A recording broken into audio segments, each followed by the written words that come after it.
Hello दोस्तों, आज हम जानेंगे दौलताबाद के किले के बारे में। दौलताबाद महाराष्ट्र के औरंगाबाद जिले में स्थित है। इसका प्राचीन नाम देवगिरी है। यह मोहम्मद बिन तुगलक की राजधानी है। यह शहर हमेशा शक्तिशाली बादशाहों के लिए आकर्षण का केंद्र साबित हुआ है। दौलताबाद की सामरिक स्थिति बहुत ही महत्वपूर्ण थी। यह उत्तर और दक्षिण भारत के मध्य में पड़ता था। यहाँ से पूरे भारत पर शासन किया जा सकता था। इसी कारणवश बादशाह मोहम्मद बिन तुगलक ने इसे अपनी राजधानी बनाया था। उसने दिल्ली की समस्त जनता को दौलताबाद चलने का आदेश दिया था, लेकिन वहां की खराब स्थिति तथा आम लोगों की तकलीफों के कारण उसे कुछ वर्षों बाद राजधानी पुनः दिल्ली लानी पड़ी। दौलताबाद किला औरंगाबाद के मुख्य शहर से 15 किलोमीटर दूर स्थित एक प्राचीन संरचना है, जो हरियाली के बीच बड़ी शान से खड़ा है। दौलताबाद किला महाराष्ट्र के 7 अजूबों में से एक के रूप में जाना जाता है, जिसका निर्माण 12वीं शताब्दी के दौरान किया गया था। आपको बता दें कि यह किला देवगिरी किले के रूप में जाना जाता है, जो यहां आने वाले पर्यटकों को मंत्रमुग्ध कर देता है। पर्यटकों को इस किले तक पहुंचने के लिए 750 सीढ़ियां चढ़कर जाना होता है, लेकिन ऊपर से नीचे का दृश्य बहुत ही शानदार नजर आता है। पराक्रमी देवगिरी किले का एक और अनूठा पहलू इसकी इंजीनियरिंग प्रतिभा है, जिसने न केवल दुश्मन की ताकतों के खिलाफ अभेद्य रक्षा प्रदान की, बल्कि पानी की अपूर्णीय संसाधनों को भी अच्छी तरह से प्रतिबंधित किया। दौलताबाद किले का इतिहास। यदि आप एक इतिहास प्रेमी हैं और दौलताबाद किले के इतिहास के बारे में जानने की दिलचस्पी रखते हैं तो दोस्तों, दौलताबाद किले का इतिहास काफी दिलचस्प और पुराना है। दौलताबाद किले का निर्माण सन 1187 में यादव वंश द्वारा करवाया गया था, जब मोहम्मद बिन तुगलक ने दिल्ली की गद्दी संभाली। किले को देश में सबसे अच्छे संरक्षित किलों में से माना जाता है, जो बिना किसी फेरबदल के कई वर्षों तक जीवित रहा। यादव वंश का समृद्ध राज्य मोहम्मद बिन तुगलक के नेतृत्व में दिल्ली के तुगलक वंश ने अपने कब्जे में कर लिया था, जिन्होंने 2 किलों के साथ देवगिरी शहर पर कब्जा कर लिया था। सन 1327 की शुरुआत में जब देवगिरी शहर को तुगलक वंश ने अपने कब्जे में ले लिया था, उस स्थान का नाम देवगिरी से बदलकर दौलताबाद कर दिया गया था। सन 1328 में दौलताबाद को पूरी तरह से दिल्ली की सल्तनत ने अपने कब्जे में ले लिया और आने वाले 2 वर्षों के लिए तुगलक वंश की राजधानी के रूप में स्थापित किया था। लेकिन क्षेत्र में पानी की आपूर्ति की कमी के कारण तुगलक वंश ने जल्द ही शहर को छोड़ दिया। देवगिरी किले का निर्माण। दौलताबाद किले का सामरिक और शक्तिशाली निर्माण इसे देश के सबसे अच्छी तरह से संरक्षित किलों में से एक बनाता है। यह किला लगभग 200 मीटर ऊंची एक शंक्वाकार पहाड़ी पर स्थित है, जिसका निचला हिस्सा उस खाई से घिरा हुआ है, जो दुश्मनों के प्रवेश को बचाने के लिए मगरमच्छों से भरी हुई थी।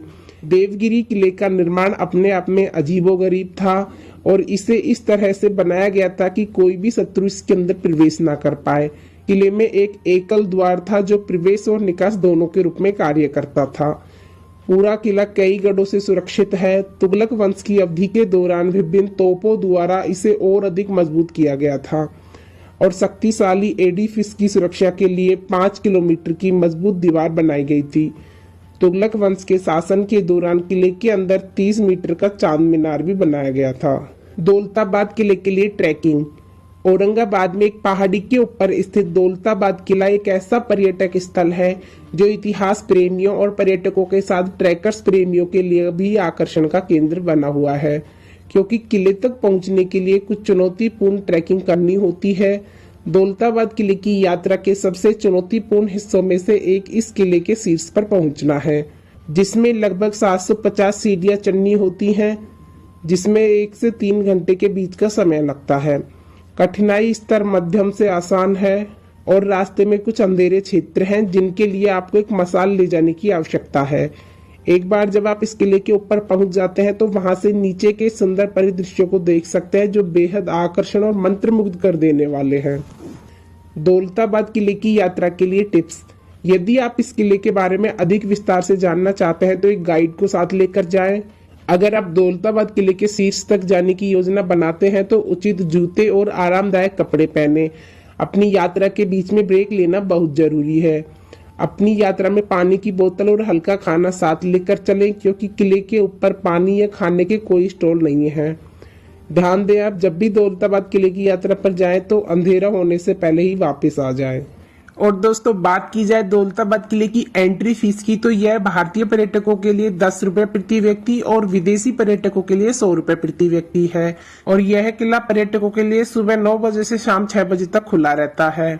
दौलताबाद किले के आसपास घूमने की जगह, यदि आप महाराष्ट्र राज्य के औरंगाबाद शहर में स्थित दौलताबाद किले की ट्रिप पर जाने वाले हैं, तो हम आपको बता दें कि औरंगाबाद में दौलताबाद किले के अलावा भी एक से बढ़कर एक पर्यटक स्थल मौजूद है, जिन्हें आप अपनी यात्रा में शामिल कर सकते हैं। जिनमें शामिल है गिरशनेश्वर मंदिर, अजंता की गुफा, एलोरा गुफा, औरंगाबाद गुफाएं, सिद्धार्थ गार्डन, बीबी का मकबरा आदि। दौलताबाद किला घूमने जाने का सबसे अच्छा समय, अगर आप दौलताबाद किला और औरंगाबाद के अन्य पर्यटक स्थलों की यात्रा की योजना बना रहे हैं, तो बता दें कि यहाँ आने का सबसे अच्छा समय सर्दियों के दौरान नवंबर से फरवरी तक है।